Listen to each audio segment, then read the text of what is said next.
A bombshell Brewers trade report has just dropped today as a very interesting target has now been linked to the Milwaukee Brewers by major insiders. We're going to be breaking it down, going over how this trade impacts this Brewers team heading into next season, as well as going over some assets that would have to go back. We have a lot to break down here in today's video, ladies and gentlemen, with a bit of news regarding Pat Murphy at the end of this video, so be sure to stick around. Before we do jump in, though, if you haven't already, be sure to hit the sub button. Join us here on Brewers Digest. It's 100% free, and we're covering everything related to free agency and more throughout this season, as multiple reports are now coming out regarding a linked player to a trade, and you're not going to want to miss it. We have a lot to cover, so be sure to hit that button if you haven't already. But we need to jump straight into this. And at first, Ken Rosenthal tweeted this out. Mackenzie Gore is one of the likelier frontline starters to be moved this offseason. Now you may ask, where do the Brewers come into this? Why would the Brewers be linked? But one other report that did come out with regards to this and Mackenzie Gore, this comes from Freddy Baseball, with more coming out from different sources, but this is the one I chose. Jeff Passan suggests that the Brewers could be interested in Mackenzie Gore. Paul Cubbage took the look at the Nats and could target in a deep Brewers farm system, and this is what they came up with. Now, take this with a grain of salt, because this is not the trade that would happen. This is not what would happen, but this is a very good idea as to what the price may take for Mackenzie Gore. And looking at this right now, the Nationals send Mackenzie Gore to the Milwaukee Brewers.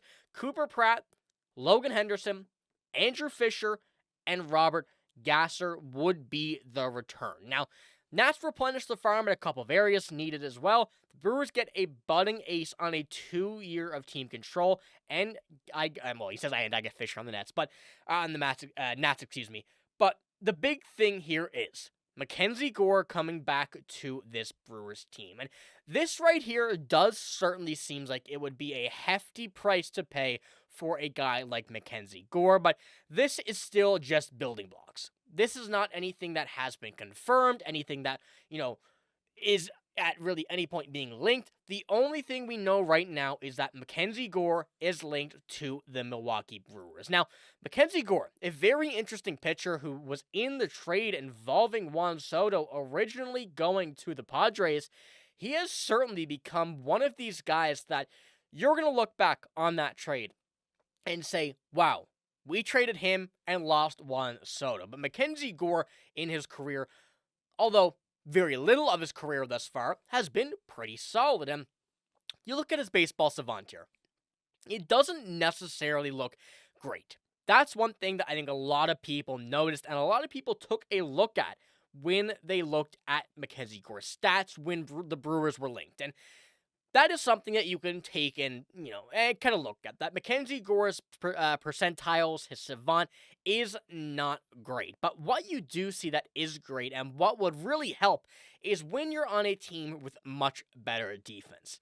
The Nationals have not been a great team over the past couple of years, and I feel like his record reflects that. And 7-10, 10-12, not overly bad, but this year 5-15. But that ERA over the past 2 seasons, a 3.90 and 4.17, are not as bad as what it may seem when you take into consideration who he's playing for. And the run support, everything like that, I really don't think a record for a team like the Nationals, when you're looking at one of their pitchers, is something that really matters. But with a good set of pitches, a good set of really everything, and a savant and percentiles that will climb significantly if he were to get traded, this is a guy that I think at 26 years old, the Brewers would certainly entertain. And you look at his stats from the past 4 seasons, his 4 career seasons, starting off with the Padres and then going down through the Nationals. This year, we can't forget, an all-star, a 3-WAR, 4.17 ERA.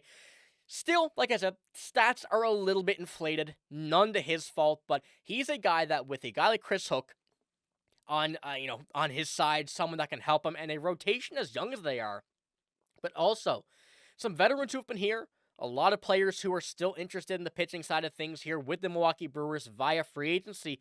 I think that this trade is certainly something that the Brewers would target. And When you're looking at it like this, from Sleeper Brewers here, although the Brewers need more bats and arms, getting Mackenzie Gore would be a huge addition to the staff as a solid number 2 arm behind Freddy Peralta. And of course, if they hold on to him, it would look like Freddy Peralta, Mackenzie Gore, Quinn Priester, Jacob Misiorowski, and Chad Patrick. Now, you have some legit starters here. And this is a group of players that you would see for years to come. And that's something I think that this Brewers team would really like to focus on, is having a guy like Mackenzie Gore, 26 years old, join in here with Quinn Priester, who's 25, Jacob Misiorowski's 23, Freddy Peralta, 29, and even an interchangeable fifth starter, whoever it would be, whether it is Chad Patrick this season or not. This sets you up for a very good long run, and even though you're looking for bats, you have that. And one thing that you really want to take a look at here is when you're looking at the top prospects, Cooper Pratt is the only one in the MLB top 100 that you would be giving up. And I think that this Brewers team does trust Joey Ortiz in this. And of course, like I said, this is still tentative. This is nothing that would actually be 100% going back. But the third in your system, the fifth in your system, 6th and 18th, you look at Logan Henderson, you look at Robert Gasser, two guys who, if you do get Mackenzie Gore in return, would they have a role on the mound? That's a big question that would have to be asked by the Brewers, asking themselves. And Cooper Pratt being gone, yes, that sucks, but like I said, you're still looking at a guy like Joey Ortiz, who this organization at least seems to trust that he can get better on offense, with his defense already being some of the best in the MLB. And when you have guys like Jesus Mate, Luis Pena, two of which both are going to be taking over, eventually in the infield, there is a lot of interest where who would join in there, what not, and really you're getting rid of some prospects that may not immediately make that jump for a guy that would be nearly a difference maker for this team. So I'm curious to see how you guys think and what you guys think about Mackenzie Gore. And I'm going to ask you this question right here. Do you want to see the Brewers trade for Mackenzie Gore? And if no, or if yes, give me your reasoning behind it. And also, what do you think about this mock trade in specific? Because I think that there is some interesting things to take away from here, but I'm not positive that this would be the full-on return. And it seemed like a lot of people who reacted to this in the comments of that tweet were also not. So let me know what you think. But we do have one more update before this video does finish. And like I said at the beginning, it's an update on Pat Murphy. He is joining Hall of Famer Bobby Cox as the only ones to win consecutive NL Manager of the Year awards. A well-deserved back-to-back, first of all, but also a huge congratulations to Pat Murphy, who certainly deserves it and got this team to not just a franchise record, but made a lot of players here on this team feel like they were at home, feel like they belonged on this team where any other organization, you may not have seen it. So big congratulations to Pat Murphy, but that's all I have in this one. Let me know what you think in the comments below about this trade, this report. Do you want to see it? Why for yes and for no? Let me know what you think, but that's all I got here in this one. If you did enjoy, give it a like, hit the sub button as well. I'm signing out though. Thank you for watching. Hope you have a great day. See you later.